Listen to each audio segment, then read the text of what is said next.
continuar esse debate, esse bate-papo com o Felipe sobre a escala 6x1, eu queria explicar para vocês um pouquinho sobre como foi essa semana no assunto 6x1 e as diferenças entre PEC e PL da escala de trabalho 6x1, porque as duas agora andam juntas numa tramitação dentro do Congresso Nacional. E nessa semana, o governador de São Paulo, Tarcísio de Freitas, entrou neste debate sobre o fim da escala 6x1 e fez críticas à proposta defendida pelo governo Lula. Durante a APAS Show de 2026, uma feira do setor de supermercados que aconteceu na última segunda-feira em São Paulo, Tarcísio afirmou a empresários e representantes do setor que a redução da jornada pode acabar comprometendo o poder de compra dos trabalhadores e disse que o debate precisa levar em conta também os impactos para os empregadores. O governador ainda alertou que, sem garantia de renda, o trabalhador poderá ter que usar o tempo livre para fazer bicos e complementar o salário. Essa declaração acontece em meio ao avanço das discussões da PEC e do PL, que prevêem o fim da escala 6x1 no Congresso. A gente vai ouvir o trecho da fala do governador Tarcísio. Nessa discussão que foi colocada, e parece ser a grande preocupação do setor produtivo hoje, da escala de trabalho, é lógico que todo mundo quer que o trabalhador possa passar mais tempo em casa, é lógico que todo mundo quer que o trabalhador possa ter uma escala menor e possa ganhar a mesma coisa, possa estar com seus entes queridos, mas a gente não pode enganar o trabalhador. Essa é a grande questão. E trabalhador e empreendedor funcionam juntos, formam um único sistema. Não adianta achar que vai cuidar do trabalhador sem cuidar do empregador. E como é que a gente vai cuidar do empregador? Quem está falando em desoneração de encargos, imagina aquele empregador que hoje paga R$3.000 para ser um funcionário, mas queria pagar 6, poderia pagar 6 e não paga, porque esse dinheiro é subtraído por meio de encargos pesados. E não adianta achar que de repente aquele trabalhador que vai ter uma jornada reduzida, mas vai perder o seu poder de compra, vai aproveitar essa jornada com a sua família, vai ter que perder o tempo livre fazendo bico para garantir o mínimo de renda. E isso é extremamente preocupante. Esse debate tem que ser encarado com muita seriedade, não de uma forma assodada. Várias propostas estão na mesa e essas propostas têm que ser olhadas com carinho. Veja, aqui em São Paulo o setor se adaptou. A maioria dos supermercados funcionam numa escala 5x2. Já trabalham assim, só que mantendo e preservando a quantidade de horas. E isso garantiu a renda, garantiu a formalidade. A gente não pode perder isso.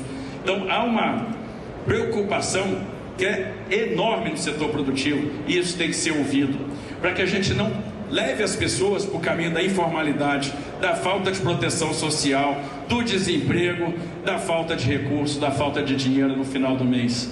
Para que a gente não eleve ainda mais o custo das empresas, para que a gente não onere ainda mais o nosso empresário, que é quem gera emprego.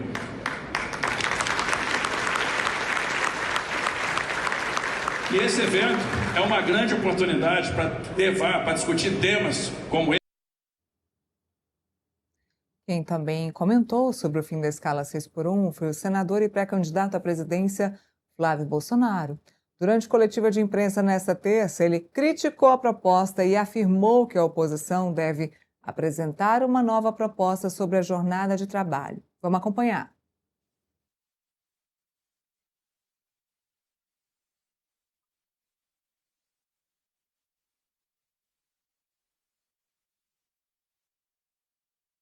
Bom, a gente está com um probleminha no áudio da fala do senador Flávio Bolsonaro. Vamos tentar recuperar a produção. Assim que tivermos essa fala do senador Flávio Bolsonaro com som, vocês me avisem para a gente poder colocar aqui de novo no nosso programa. Enquanto isso, a gente fala um pouquinho e debate mais sobre... Temos? Então vamos ouvir o Flávio.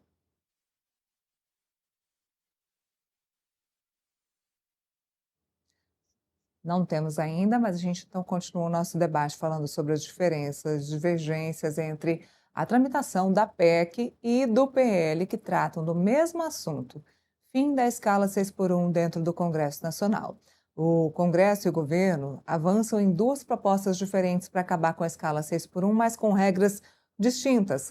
A PEC que tramita na Câmara prevê a redução da jornada para 36 horas semanais, sem corte de salário, e abre espaço para escalas como a 4x3, 4 dias de trabalho e 3 de folga. Já o projeto de lei enviado pelo governo Lula propõe uma redução mais moderada, de 44 para 40 horas semanais, com 2 dias de descanso remunerado. A diferença também está na tramitação. A PEC altera a Constituição e precisa de maioria inclusive qualificada no Congresso, o que torna a aprovação mais difícil e demorada. O PL do governo muda regras na CLT, tem tramitação mais rápida e foi enviada com urgência constitucional. Outro ponto de divergência é o tempo de transição. Uma das PECs prevê implementação em até 10 anos, enquanto o governo defende que essa redução para 40 horas deve ser aplicada imediatamente. O tema tem gerado pressão de empresários que pedem compensações tributárias e também mobiliza trabalhadores e movimentos sociais que defendem o fim da escala 6 por 1. Deixa eu falar com o Felipe sobre esse assunto, porque são dois caminhos que tramitam juntinhos no Congresso Nacional. Lembrando, para quem não estava acompanhando, o Felipe está pegando o bonde andando agora aqui no contexto, e a gente vai contextualizar. O presidente da Câmara, Hugo Mota, havia prometido que batalharia sobre o fim da escala 6 por 1, que pautaria esse assunto, mas que seria dentro de um projeto de emenda à Constituição e que seguiria o rito dele e pronto, acabou. Nisso, o governo federal, o Planalto, ficou insatisfeito e até por meio do ministro Guilherme Boulos, eles disseram, não, a gente vai enviar um PL com urgência constitucional. O que isso significa? Tem um prazo para que o Senado e a Câmara possam votar esse assunto. 45 dias para a Câmara, 45 dias para o Senado, senão tranca a pauta, ninguém consegue votar nada em nenhuma das casas. Pois bem, esse prazo ainda não correu. Hugo Mota decidiu continuar com o assunto PEC, criou a comissão especial, escolheu lá o seu relator, o Léo Prates, o assunto continua rendendo, fizeram lá as suas reuniões para tratar do assunto. Pois bem, na semana passada tiveram um encontro, Hugo Mota, Rogério Marinho e Zé Guimarães. Tiveram lá o seu encontro, definiram que vão levar juntos, concomitantemente, PEC e PL. Por quê? Porque a PEC vai por um caminho e a PL vai por outro caminho. A PEC ele trata da parte formal, dos seletistas mesmo, né? De tratar o fim da escala 6 por 1 ali dentro do regimento, da CLT mesmo, da carteira de trabalho. Já o PL, o projeto de lei, ele trata das divergências disso na CLT, porque a gente tem muitas categorias, tem muitos sindicatos, tem horas de trabalho diferentes, salários diferentes, condições de trabalho diferentes, e aí é que entra esse projeto de lei para poder abarcar tudo isso, fazer um bem bolado e resolver esse assunto. Então, essa é a ideia, não sei se vai funcionar, essa é a ideia do governo federal, que o PL venha rearranjar a proposta da PEC, que é uma PEC estruturante. Então, aqui é como se a PEC fosse a base, né, a engenharia do processo, e o PL fosse a arquitetura, desenhando e decorando todo esse processo. Foi isso que eu entendi. Agora resta saber se isso de fato vai funcionar, porque a divergência dos dois, porque nunca está 100%. A divergência dos dois textos está aí no tempo de transição, principalmente, que um deles prevê 10 anos, o outro prevê 4 anos, e um outro, que é o do governo, quer que essa transição seja de forma imediata. Aí imagina você, Felipe, que você é um empresário, ou você participa de uma confederação de empresários ou do agronegócio e precisa participar dessa transição imediatamente. Você tem uma estrutura lá no seu agronegócio em que você tem 10 funcionários que trabalham lá numa colheitadeira, trabalham colhendo tomate, soja, e esses funcionários eles vão trabalhar menos tempo, vão manter o mesmo salário, e a gente precisa de mais funcionários para colher esse tomate e essa soja. Como é que esses empresários do agronegócio vão reagir? Muito mal, estão reagindo mal e estão pedindo mais tempo de transição e pedindo também uma contrapartida do governo, coisa que o governo disse que não vai conceder. Agora, basta esperar para saber se vai ter mais diálogo ou se o governo e o Congresso vão aprovar do jeito que está. Lira, essa questão da jornada 6 por 1, ela não é nem unânime na forma que está sendo proposta, né? Tanto é que uma corrente do governo considerava que somente o PL já era suficiente para alterar a jornada 6-1 para 5-2 ou 4-3. Não precisaria ter uma mudança na Constituição Federal. E eu entendo dessa forma também, né? Até porque a Constituição Federal, no artigo 7º, ela fala que a jornada de trabalho é de até 44 horas, ou seja, 6 dias na semana, né? E aí, como fala até, pode ter uma lei infraconstitucional, né, que verse sobre o assunto, limitando para 40 horas, para 36 horas e por aí vai. Então eu entendo que bastaria um PL para mudar e alterar a jornada de trabalho. Aí vem uma questão, né, que fiquei pensando aqui, refletindo.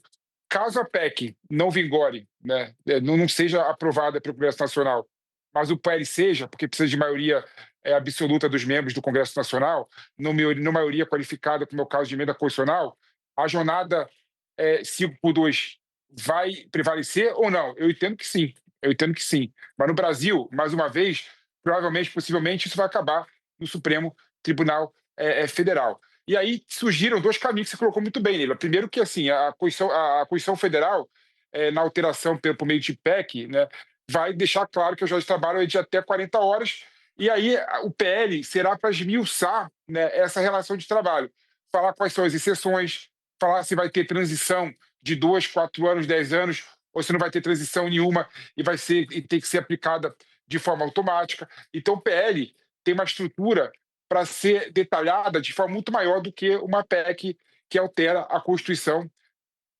Federal. E, Leila, você vê que esse assunto ele divide realmente a sociedade, né? Divide direita e esquerda. Não em relação, no modo de ver, à necessidade de alterar a jornada de trabalho de 6-1 para 5-2, mas sim pela forma, né? Deputados de direita, senadores de direita, acham que tem que ter um período de transição, né? E tem também senadores e deputados de direita que acham que, além do período de transição, o Estado tem que arcar com o custo que o empreendedor terá em alterar a jornada de trabalho para 5-2, né? Então, ou seja, apesar de todo mundo, né, achar que é necessário você alterar a jornada de trabalho para 5-2, a forma de fazer isso ainda causa inúmeros debates. Mas, terminando o que eu quero falar aqui, Neila, a experiência internacional aponta que a produtividade do trabalhador é muito maior quando a jornada de trabalho diminui para 5-2. Então, o seu exemplo que você deu, dizendo que na agricultura, trabalhador que colhe laranja, né, se diminuir o número de trabalhador, vai ter que contratar mais trabalhador? Não necessariamente. Às vezes, a quantidade de trabalhador consegue colher mais laranja em menos tempo, aumentando a produtividade, né? E mostra também, a experiência internacional, que o trabalhador adoece menos, né? Então, vai ter menos trabalhador com atestado pedindo licença do trabalho para curar da saúde e mais trabalhadores com mais tempo de presença no trabalho. Então, a experiência internacional mostra que, independente dessa discussão ser eterna, né, mas mostra que a jornada 5-2 é bom tanto para o empreendedor quanto para o trabalhador. Neila. Felipe, que antes dessa discussão da escala 6 por 1, eu não vou me lembrar qual era o motivo, mas a gente estava discutindo aqui no Metrópolis uma matéria especial a respeito de jornadas de trabalho internacional. Foi antes mesmo dessa questão da escala 6 por 1 ser discutida, começar a voltar essa discussão aqui na política nacional. E no Japão, por exemplo, a China também, que é um país que tem muito trabalho que não é um trabalho especializado, né? São muitas fábricas de carro, muitas fábricas de robô, é muita linha de produção, isso que eu estou querendo dizer. E no Japão também, eles valorizam muito aquele funcionário que trabalha demais, que esquece a vida e quer viver o trabalho. Mas daí, Felipe, eu fiquei pensando que esses países eles têm uma outra rotina e um outro modus operandi no quesito pagamento, né? Se você trabalha mais, se você quer trabalhar mais, você vai ganhar por hora trabalhada. E aí é que entra a responsabilidade e a autonomia do trabalhador. Eu, Neila, quero trabalhar, sei lá, 40 horas na minha semana, mas não quero trabalhar no final de semana, então eu me organizo para trabalhar durante a semana, não vou estar com os meus filhos, me organizo durante a semana para trabalhar tantas horas, vou ganhar mais, porque eu trabalhei muitas horas durante a semana, no fim de semana eu me organizo para não trabalhar, não vou ganhar aquele dinheiro, mas já ganhei o dinheiro durante a semana. Então também às vezes é um olhar, é uma questão de como realizar esse pagamento, que é o que a gente vê muito. A gente fala porque os Estados Unidos é um país muito difundido, essa cultura é muito difundida, muita gente viaja para lá, e quem não viaja tem a oportunidade de ver como é o estilo de vida deles pelos filmes. Então, o trabalho é feito e a remuneração é paga por hora trabalhada.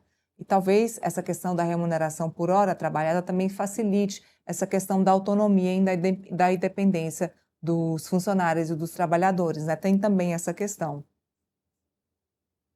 Exatamente, Nira. A questão é o seguinte: o mundo ideal seria o trabalhador fazer o que quiser com o seu tempo livre. Se ele quiser trabalhar 6 dias na semana, 7 dias na semana, ele deveria ser livre para escolher a forma de trabalho dele em relação ao empreendedor, em relação ao empregador, né? Mas, infelizmente, no Brasil, a relação de trabalho não é horizontal, é vertical, e o trabalhador tem pouca margem de manobra e de negociação com o empreendedor.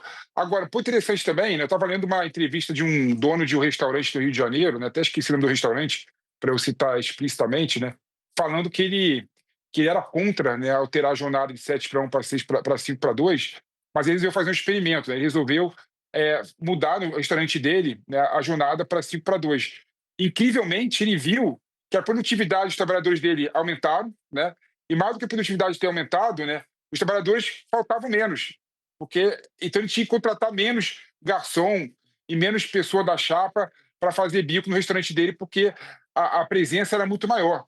E aí ele concluiu o seguinte: poxa, eu adorei ter alterado para 5 para 2, mas como eu tive a liberdade, eu, empregador, né, de alterar de livre e espontânea vontade a jornada para 5 para 2, eu entendo que as pessoas deveriam fazer isso no Brasil todo, não precisaria ter uma lei para fazer esse tipo de mudança. E aí tem uma questão, Neira, respondendo a tua pergunta, que eu acho muito boa, né? Claro que se você pudesse receber por hora, né, você sabia quantificar a hora do seu trabalho e poderia negociar com o trabalhador o bico, né, que você faria no sexto dia de trabalho ou no sétimo dia de trabalho.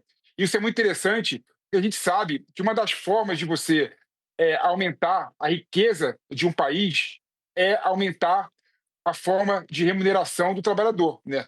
Valorizar o trabalhador, para que o trabalhador ganhe mais, eh, isso aumenta, de certa forma, a questão da riqueza de um país, o PIB de um país, desenvolvimento de um país. Por isso que é importante também a gente olhar a questão da, da alteração da jornada de trabalho para 5 para 2 como uma questão também de desenvolvimento para o país, né? Então, esse papo que parte da esquerda fala, que o trabalhador tem que ficar mais um dia com a família descansando, a realidade não se sustenta, porque o trabalhador, tem uma pesquisa que fala sobre isso, o trabalhador vai buscar no seu dia a mais de descanso, não descansar com a família, vai buscar aumentar a sua renda e vai buscar ter mais trabalho e mais remuneração. Isso não é ruim, isso não é ruim, é uma forma de você indiretamente aumentar a riqueza do trabalhador, aumentar a renda da família, e aumentar a renda da família, você tem crescimento econômico e desenvolvimento de um país. Aproveito